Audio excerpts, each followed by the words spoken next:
शनिश्चराय नमः। बोलिए शनि देव महाराज की जय। आइए आज के वीडियो में हम शनिवार व्रत कथा का श्रवण करेंगे। शनिवार के दिन शनि देव की पूजा अर्चना की जाती है और उनके निमित्त व्रत रखा जाता है। पीपल के वृक्ष के नीचे सरसों के तेल का दीपक जलाया जाता है और उस सरसों के तेल में थोड़ा सा काला तिल भी डालना अनिवार्य माना जाता है।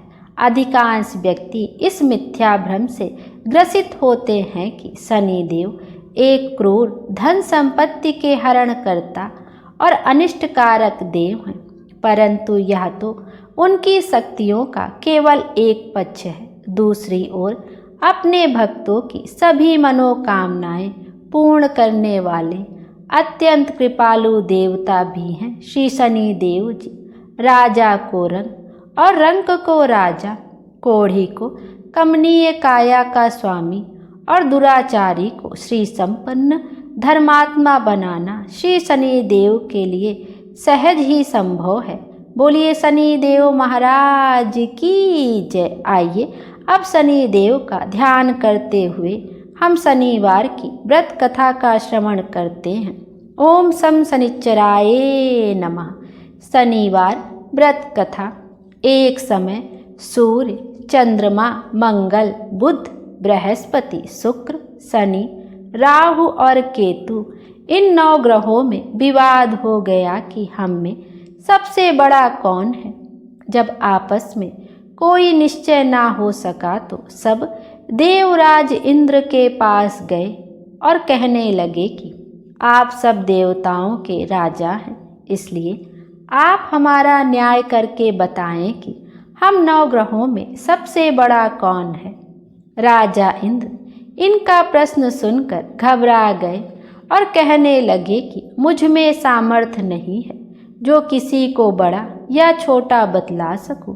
मैं अपने मुख से कुछ नहीं कह सकता। हाँ, एक उपाय हो सकता है। इस समय पृथ्वी पर राजा विक्रमादित्य बहुत बड़े न्याय करता है, अतः आप सब जाकर उनसे फैसला करा लें।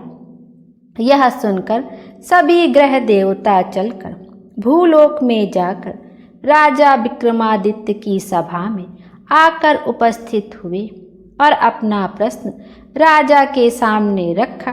राजा उनकी बात सुनकर बड़ी चिंता में पड़ गए कि मैं अपने मुख से किसको बड़ा और किसको छोटा बताऊंगा। जिसको छोटा बतलाऊंगा वही क्रोध करेगा। परंतु उनका झगड़ा निपटाने के लिए राजा ने एक उपाय सोचा और उसने सोना, चांदी, कांसा, पीतल, सीसा, रांगा, जस्ता, अभ्रक और लोहा धातुओं के 9 आसन बनवाए। सब आसनों को क्रम से जैसे सोना सबसे पहले और लोहा सबसे पीछे बिछाया। इसके पश्चात राजा ने सब ग्रहों से कहा कि आप सब अपने अपने आसनों पर बैठ जाएं। जिसका आसन सबसे आगे वह सबसे बड़ा और जिसका आसन सबसे पीछे वह सबसे खुद को छोटा जाने, क्योंकि लोहा सबसे पीछे था और वह शनि देव का आसन था। इसलिए शनि देव ने समझ लिया कि राजा ने मुझे सबसे छोटा बना दिया है। इस पर शनि देव को क्रोध आया और उन्होंने कहा कि राजा, तू मेरे पराक्रम को नहीं जानता। सूर्य एक राशि पर 1 महीना, चंद्रमा 2.25 दिन, मंगल 1.5 महीना, बृहस्पति 13 महीने, बुध और शुक्र 1-1 महीने, राहु और केतु दोनों उल्टे चलते हुए केवल 18 महीने रहते हैं। परंतु मैं एक राशि पर 2.5 और 7.5 साल तक रहता हूँ। बड़े बड़े देवताओं को भी मैंने भीषण दुख दिया है। राम जी को 7.5 आई तो उन्हें वनवास हो गया और रावण को 7.5 आई तो राम और लक्ष्मण ने सेना लेकर लंका पर चढ़ाई कर दी, रावण के कुल का सर्वनाश कर दिया। हे राजा, अब तुम सावधान रहना। राजा कहने लगा, जो भाग्य में होगा देखा जाएगा। उसके बाद अन्य ग्रह तो प्रसन्नता के साथ चले गए, परंतु शनिदेव बड़े क्रोध के साथ वहां से सिधारे। कुछ काल व्यतीत होने पर जब राजा को 7.5 की दशा आई तो शनिदेव घोड़ों का सौदागर बनकर अनेक सुंदर घोड़ों सहित राजा की राजधानी में आए। जब राजा ने सौदागर के आने की खबर सुनी तो अपने अश्वपाल को अच्छे अच्छे घोड़े खरीदने की आज्ञा दी। अश्वपाल ऐसे अच्छे नस्ल के घोड़े देखकर और उनका मूल्य सुनकर चकित हो गया और तुरंत ही जाकर राजा को खबर दी। राजा उन घोड़ों को देखकर एक अच्छा सा घोड़ा चुनकर उस पर सवारी करने के लिए चढ़ा। राजा के पीठ पर चढ़ते ही घोड़ा जोर से भागा। घोड़ा बहुत दूर एक बड़े जंगल में जाकर राजा को छोड़कर अंतर्ध्यान हो गया। इसके बाद राजा अकेला जंगल में भटकता रहा। बहुत देर के पश्चात राजा ने भूख और प्यास से दुखी होकर भटकते भटकते एक ग्वाले को देखा। ग्वाले ने राजा को प्यास से व्याकुल देखकर पानी पिलाया। राजा की उंगली में एक अंगूठी थी, वह उसने निकालकर प्रसन्नता के साथ ग्वाले को दे दी और शहर की ओर चल दिया।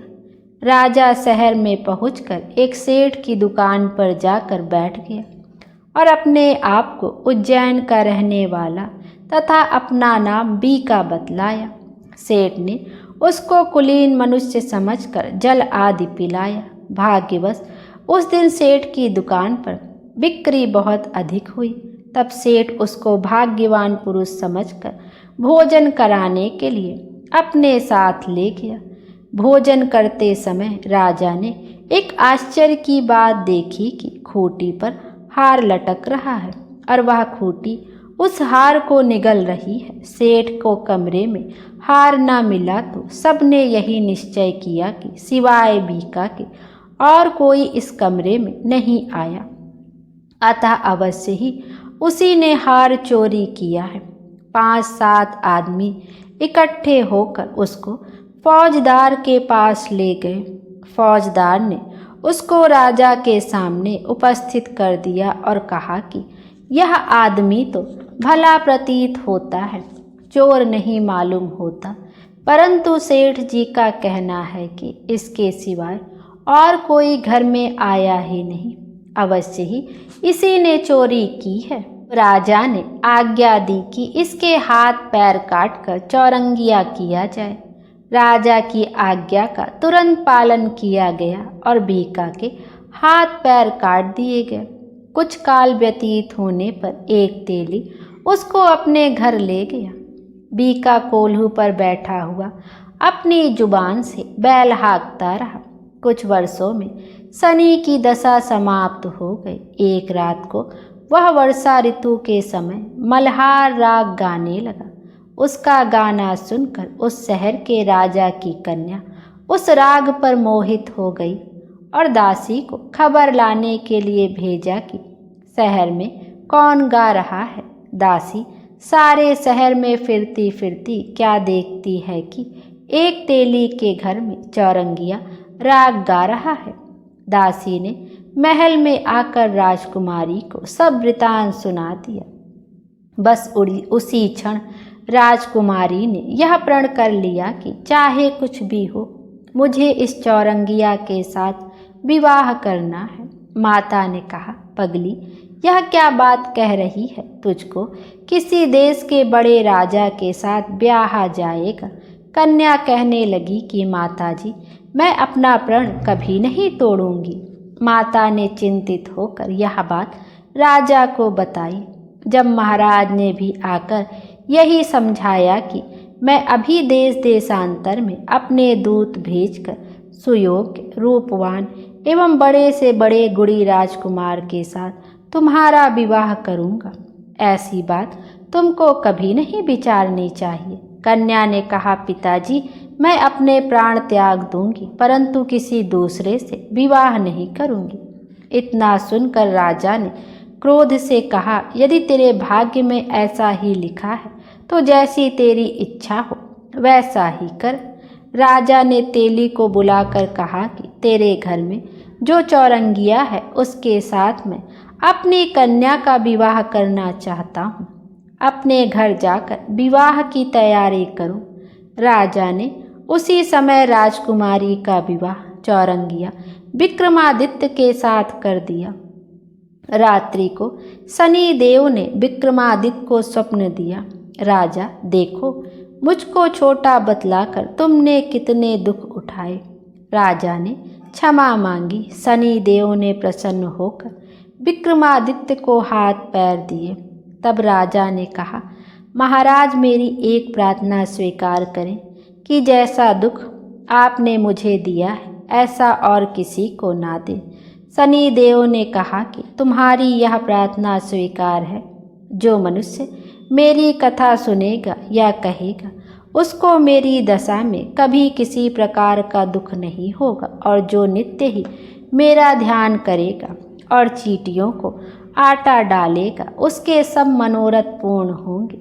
इतना कहकर शनि देव अपने धाम को चले गए। राजकुमारी की आँख खुली तो उसने अपने पति के हाथ पांव देखे तो उसे बड़ा आश्चर्य हुआ।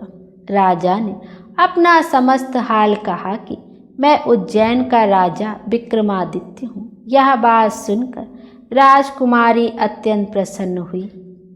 प्रातःकाल राजकुमारी से उसकी सखियों ने पूछा तो उसने अपने पति का समस्त वृतांत कह सुनाया। सब ने बहुत प्रसन्नता प्रकट की और कहा कि ईश्वर ने आपकी मनोकामना पूर्ण कर दी। जब उस सेठ ने यह सुना तो वह सेठ विक्रमादित्य के पास आया और उनके पैरों में गिरकर क्षमा मांगने लगा कि आप पर मैंने चोरी का दोष लगाया, अतः आप मुझको जो चाहें दंड दें। राजा ने कहा, मुझ पर शनि देव का प्रकोप था, इसी कारण यह सब दुख मुझको प्राप्त हुआ। इसमें तुम्हारा कोई दोष नहीं। तुम अपने घर जाकर अपना कार्य करो। सेठ बोला कि मुझे तभी शांति होगी जब आप मेरे घर चलकर प्रीतिपूर्वक भोजन करेंगे। राजा ने कहा कि जैसी आपकी मर्जी हो वैसा ही करें। सेठ ने अपने घर जाकर अनेक प्रकार के भोजन बनवाए और राजा विक्रमादित्य को प्रीति भोज दिया। जिस समय वे भोजन कर रहे थे एक अत्यंत आश्चर्य की बात सबको दिखाई दी। जो खूंटी पहले हार निगल गई थी वह अब हार उगल रही थी। जब भोजन समाप्त हो गया तो सेठ ने हाथ जोड़कर बहुत सी मोहरें राजा को भेंट की और कहा कि मेरे श्री कंवरी नामक एक कन्या है, उसका पाणी ग्रहण आप करें। इसके बाद सेठ ने अपनी कन्या का विवाह राजा के साथ कर दिया और बहुत सा दान दहेज आदि दिया। कुछ दिनों तक वहां निवास करने के पश्चात विक्रमादित्य ने शहर के राजा से कहा कि अब मेरी उज्जैन जाने की इच्छा है। राजा और सेठ से विदा लेकर राजकुमारी मनभावनी सेठ की कन्या श्री कंवरी तथा दोनों जगह के दहेज में प्राप्त अनेक दास दासी और पालकियों सहित विक्रमादित्य उज्जैन की तरफ चले। जब शहर के निकट पहुँचे और पुरवासियों ने राजा के आने का संवाद सुना तो समस्त उज्जैन की प्रजा अगवानी के लिए आई। बड़ी प्रसन्नता से राजा अपने महल में पधारे। सारे शहर में बड़ा भारी महोत्सव मनाया गया और रात्रि को दीपमाला की गई। दूसरे दिन राजा ने शहर में यह सूचना कराई कि शनिचर देवता सब ग्रहों में सर्वोपरि हैं। मैंने इनको छोटा बतलाया, इसी से मुझको यह दुख प्राप्त हुआ। सारे शहर में प्रत्येक शनिवार को शनि देव की पूजा और कथा होने लगी और प्रजा अनेक प्रकार के सुख भोगती रही। जो कोई शनिचर की कथा को पढ़ता अथवा सुनता है, शनि देव की कृपा से उसके सब दुख दूर हो जाते हैं। बोलिए शनि देव महाराज की जय।